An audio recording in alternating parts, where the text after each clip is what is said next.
चलिए आज देखते हैं हम लोग नए टॉपिक को। इसका नाम क्या है? लवण। पिछली क्लास में हम लोग किसी के बारे में जानकारी ले चुके थे। अम्ल के बारे में, क्षार के बारे में पूरी जानकारी हम लोग ले चुके थे। एक बार में रिवीजन करते हैं, उसको ध्यान दीजिएगा आप लोग। पहले अम्ल की परिभाषा पे थोड़ा सा ध्यान दे देते हैं। देखिए, अम्ल स्वाद में खट्टे होते हैं। अम्ल नीले लिटमस पेपर को लाल कर देते हैं। अम्ल का पीएच मान 7 से कम होता है। और वे पदार्थ जो जल में घुलकर H प्लस आयन देते हैं, अम्ल कहलाते हैं। ठीक है। और अम्ल के बारे में कुछ जानकारी मैं आपको दे दे रहा हूँ। किस पदार्थ में कौन सा अम्ल पाया जाता है? जैसे नींबू में कौन सा अम्ल पाया जाता है? सिट्रिक अम्ल। टमाटर में कौन सा अम्ल पाया जाता है? ऑक्जेलिक अम्ल। संतरा में कौन सा अम्ल पाया जाता है? सिट्रिक अम्ल। दूध में कौन सा अम्ल पाया जाता है? लैक्टिक अम्ल। दही में कौन सा अम्ल पाया जाता है? लैक्टिक अम्ल। दुर्गंध युक्त मक्खन में कौन सा अम्ल पाया जाता है? लैक्टिक अम्ल। सेव में कौन सा अम्ल पाया जाता है? मैलिक अम्ल। ठीक है। इनके बारे में जानकारी हम आपको दे चुके थे पिछली क्लास में। क्षार के बारे में थोड़ा सा रिवीजन कर दे रहे हैं हम लोग। जैसे देखिए, वे पदार्थ जो जल में घुलकर OH माइनस आयन देते हैं, क्षार कहलाते हैं। क्षार का स्वाद तीखा या कड़वा होता है। और क्षार लाल लिटमस पेपर को नीला कर देते हैं। अम्ल क्या करते हैं? नीले को लाल करते हैं, और क्षार क्या करते हैं? लाल को नीला कर देते हैं। और इनके बारे में कुछ जानकारी हम लोग लिए थे। जानकारी क्या था कि अम्लीय पदार्थ का पीएच मान 7 से कम होता है। क्षारीय पदार्थ का पीएच मान क्या होता है? 7 से अधिक होता है। ये सब जानकारी हम लोग पिछली क्लास में ले चुके थे। आज इसको थोड़ा सा आगे बढ़ाना था। जैसे लवण के बारे में पूरी जानकारी हम लोगों को लेना था। चलिए देखते हैं। पहला एक छोटा सा क्वेश्चन है आप लोगों से कि लवण किसे कहते हैं। देखिए, लवण की परिभाषा क्या होती है, ध्यान दीजिएगा। देखिए, अम्ल एवं क्षार की परस्पर क्रिया से क्या बनते हैं? लवण बनते हैं। अम्ल और क्षार दोनों को मिलाने से किसका निर्माण होता है? लवण का निर्माण होता है। जैसे मान लीजिए, HCl क्या है? अम्ल है। NaOH क्या है? क्षार है। दोनों को मिलाने पे क्या बन जाएगा? NaCl बन जाएगा। NaCl क्या है? लवण है। एक बार उसमें देखिए, अम्ल एवं क्षार दोनों मिलकर के किसका निर्माण किए? लवण का निर्माण कर दिए। तो आप कह सकते हैं अम्ल एवं क्षार की परस्पर क्रिया से क्या बनते हैं? लवण बनते हैं। एक और डेफिनेशन यहाँ बन जाता है, उदासीनीकरण किसे कहते हैं? उदासीनीकरण किसे कहते हैं? देखिए, एग्जाम्पल तो सेम होता है, कहने का तरीका थोड़ा सा चेंज हो जाता है उदासीनीकरण में। ध्यान दीजिएगा। देखिए, अम्ल एवं क्षार की परस्पर क्रिया से लवण तथा जल का बनना क्या कहलाता है? उदासीनीकरण कहलाता है। एक बार और सुनिए, अम्ल एवं क्षार की परस्पर क्रिया से लवण तथा जल का बनना उदासीनीकरण कहलाता है। ठीक है। अब देखिए, जानकारी ले रहे हैं किसके बारे में हम लोग? लवण के प्रकार, टाइप्स ऑफ साल्ट। ठीक है। लवण के प्रकार में देखा है हम लोग। लवण कितने प्रकार के होते हैं? ये सारे प्रकार आपके सामने हम लिख दिए एक ही बार, समय कम लगे, कम समय में आपको ज्यादा से ज्यादा कंटेंट दिया जा सके। ठीक है। देखिए, ध्यान दीजिएगा। पहला क्वेश्चन है सामान्य लवण, जनरल सॉल्ट। सामान्य लवण क्या होता है? देखिए, ऐसे लवण जिसमें न तो H प्लस आयन होता है, न ही OH माइनस आयन होता है। ऐसे लवण जिसमें न तो H प्लस आयन होते हैं, न ही OH माइनस आयन होते हैं, क्या कहलाते हैं? सामान्य लवण कहलाते हैं। जैसे देख लीजिए, NaCl, ना तो इसमें H प्लस आयन है, ना ही OH माइनस आयन है। जैसे देख लीजिए Na2CO3, इसमें ना तो H प्लस आयन देखिए, इसमें ना तो H प्लस आयन है, ना ही OH माइनस आयन है। जैसे CuSO4, इसमें ना तो H प्लस आयन है, ना ही OH माइनस आयन है। ठीक है। ये सभी क्या होते हैं? सामान्य लवण होते हैं। दूसरा क्या बन जाता है? द्विलवण किसे कहते हैं? डबल सॉल्ट किसे कहा जाता है? द्वि का मतलब आप समझ सकते हैं क्या होगा? दो। द्वि का मतलब दो। मतलब दो सामान्य लवण के मिलने से किसका निर्माण होता है? द्विलवण का निर्माण होता है। ऐसे लवण जो दो सामान्य लवणों के मिलने से बने होते हैं, उन्हें क्या कहते हैं? द्विलवण कहते हैं। जैसे देख लीजिए, जैसे K2SO4 Al2SO4 का होल थ्राइस इंटू 24H2O। पोटासेलम, फिटकरी। फिटकरी क्या होता है? दो सामान्य लवणों को मिलाने पर इनका निर्माण होता है, इसलिए क्या होता है? द्विलवण होता है। ठीक है। इनके बारे में जानकारी आप ले चुके, किससे? सामान्य लवण के बारे में, द्विलवण के बारे में। चलिए आगे चलते हैं अगले टॉपिक पे। अगला टॉपिक क्या है? अम्लीय लवण किसे कहते हैं? कौन सा लवण? अम्लीय लवण। वैसा लवण, वैसा लवण जिनमें, जिनके बीच में H प्लस आयन उपस्थित होता है, अम्लीय लवण कहलाते हैं। वैसे लवण जिनके बीच में H प्लस आयन उपस्थित होता है, क्या कहलाते हैं? अम्लीय लवण कहलाते हैं। जैसे देख लीजिए यहाँ पे NaHCO3, बीच में H प्लस आयन है ना, ये लवण है। कौन सा लवण है? अम्लीय लवण है। आई देखिए NaHSO4 बीच में H है ना, ये कौन सा लवण है? अम्लीय लवण है। जैसे NH4Cl नौसादर अमोनियम क्लोराइड, यह भी क्या है? बीच में H प्लस आयन आपको दिख रहा है, H दिख रहा है, यह भी क्या है? अम्लीय लवण है।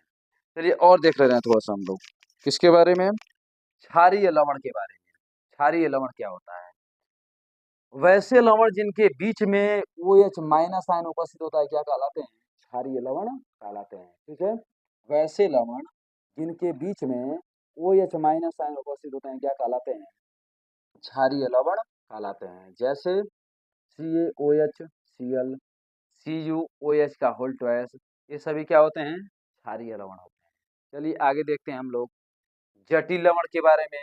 जटिल लवण क्या होता है? जटिल लवण की विशेषता क्या होती है? जटिल लवण जल में बहुत कम घुलनशील होते हैं। इनकी विशेषता क्या होती है? यह जल में बहुत कम घुलनशील होता है, जल में बहुत कम मात्रा में घुलते हैं। और क्या होते हैं?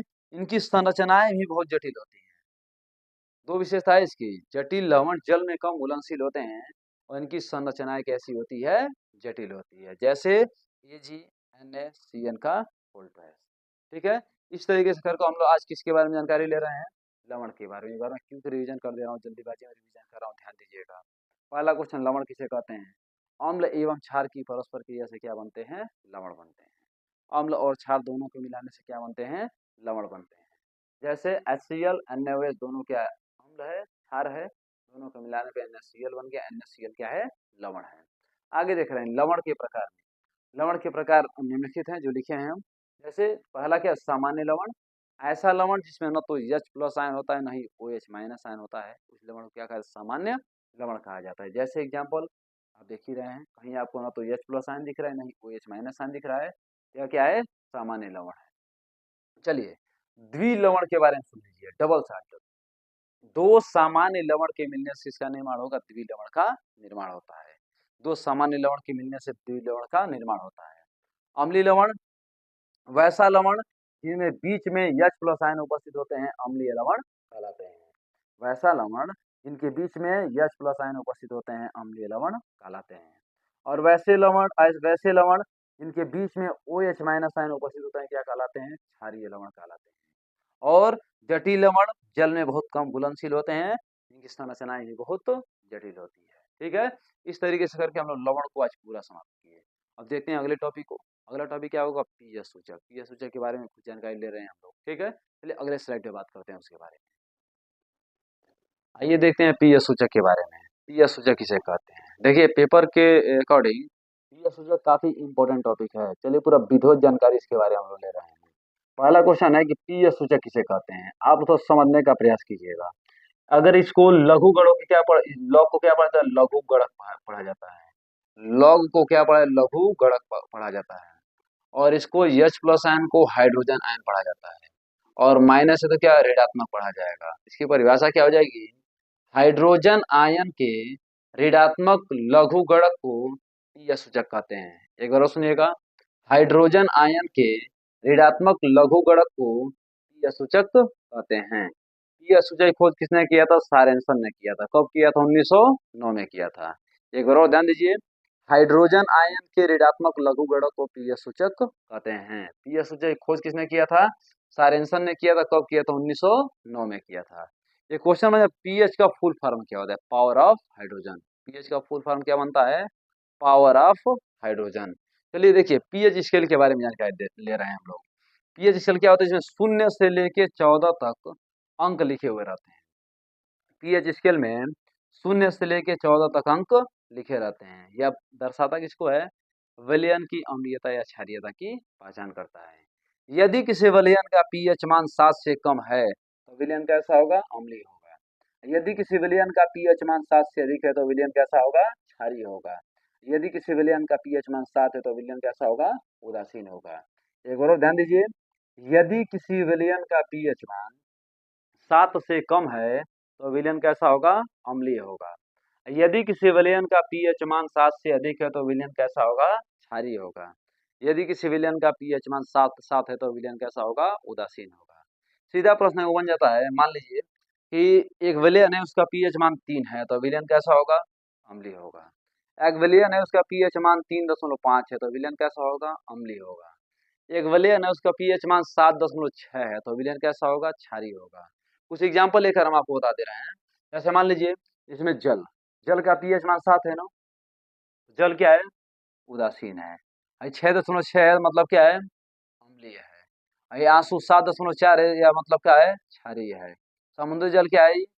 क्षारीय है। अभी क्या है? अम्लीय है। या क्या है? क्षारीय है। अम्लीय है, क्षारीय है, क्षारीय है, ये क्या है? अम्लीय है। ठीक है। चलिए अब इसके बारे में आप लोग जान के हमारे अकॉर्डिंग जैसे अम्ल और क्षार की पहचान आप लोग कर लेंगे। विलयन का पीएच मान 7 से कम हो गया होगा तो क्या हो जाएगा? अम्लीय हो जाएगा। 7 से अधिक है तो क्या हो जाएगा? क्षारीय हो जाएगा। अगर 7 होगा तो क्या हो जाएगा? उदासीन हो जाएगा। चलिए देखते हैं। आपको ट्रिक की सहायता से हम लोग याद करने का प्रयास कर रहे हैं कि किसका पीएच मान क्या होता है। अगर नॉर्मल वे में आप याद करेंगे तो बहुत जल्दी भूल जाता है ना। हमको खुद भूल जाता था, लेकिन वर्तमान से ऐसा ट्रिक इस पे बना चुके हैं हम, क्योंकि भूलने की संभावना ही नहीं बनती है। चलिए आपको ट्रिक में समझाने का प्रयास कर रहा हूँ। पहले जल के बारे में तो कोई ट्रिक नहीं, जल तो सीधा जल उदासीन होता है ना। जल के बारे में पूरा मैं बताया हूँ, पूरा डिटेल वीडियो भी लेकर आया था। तो जल का पीएच मान कितना होता है? 7 होता है, यह बात आपको मालूम है। दूध के पीएच मान पे ध्यान दीजिए। चलिए दूध का पीएच मान 6.6, 6.6 को आप भूल जाइए। जैसे दूध कौन पीता है भैया? दूध सभी लोग पीते हैं, ऐसी बात नहीं कोई दूध ना पीता हो, सभी लोग पीते हैं। लेकिन जो अधिक मात्रा में दूध पीता है वह का उसका शरीर कैसा हो जाता है? पहलवान जैसा हो जाता है। जो अधिक मात्रा में दूध का सेवन करता है उसका शरीर कैसा हो जाता है? पहलवान के जैसा हो जाता है।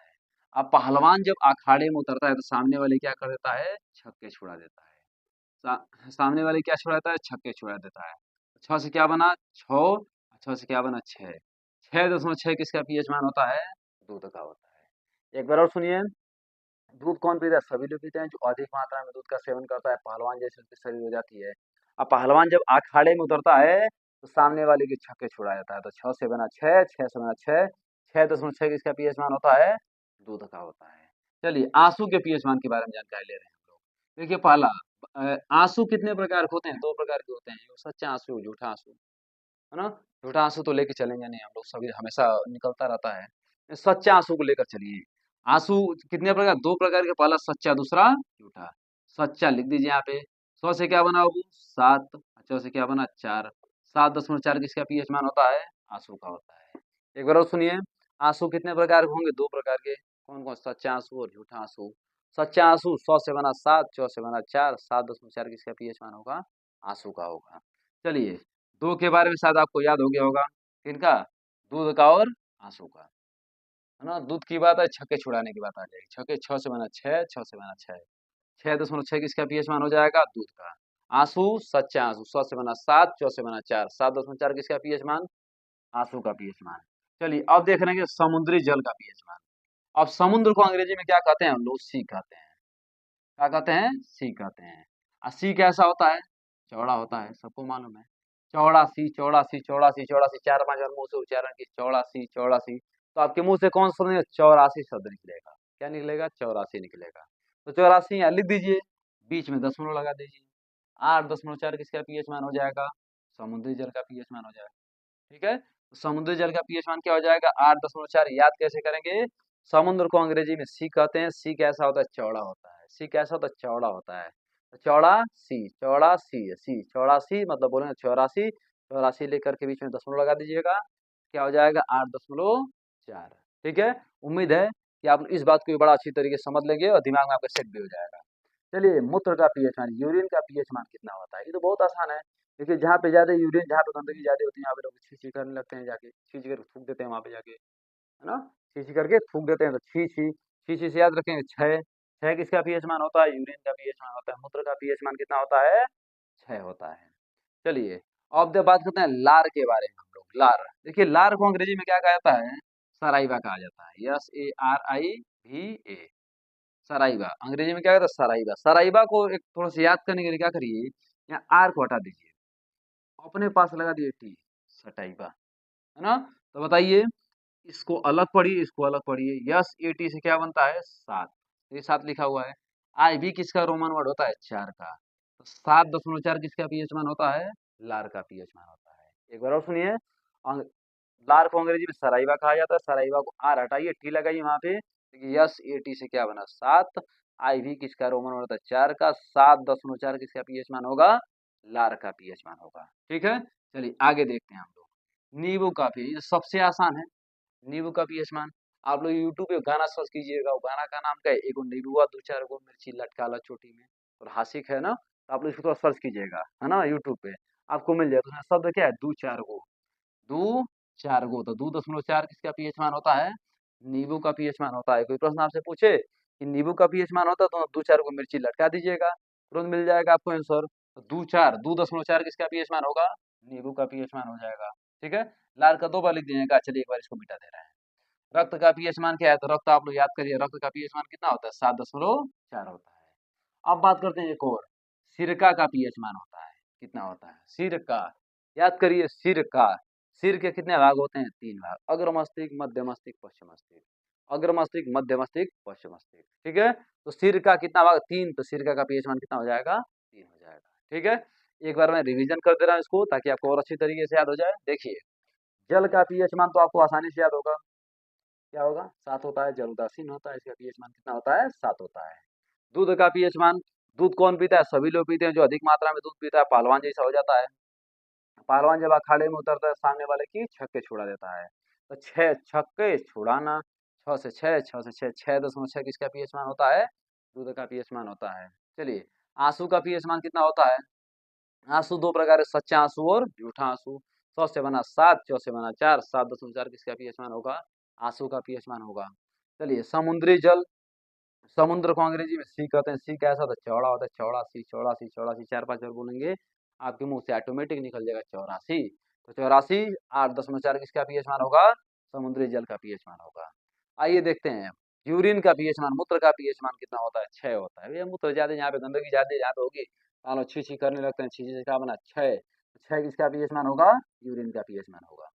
लार का पीएच मान, लार को अंग्रेजी में क्या कहते हैं, सलाइवा, सलाइवा में आर हटाइए, टी लगाइए, सटाइवा, यस ए टी 7, आई भी किसका रोमन होता है 4 का, 7.4 किसका पीएच मान होगा, लार का पीएच मान होगा।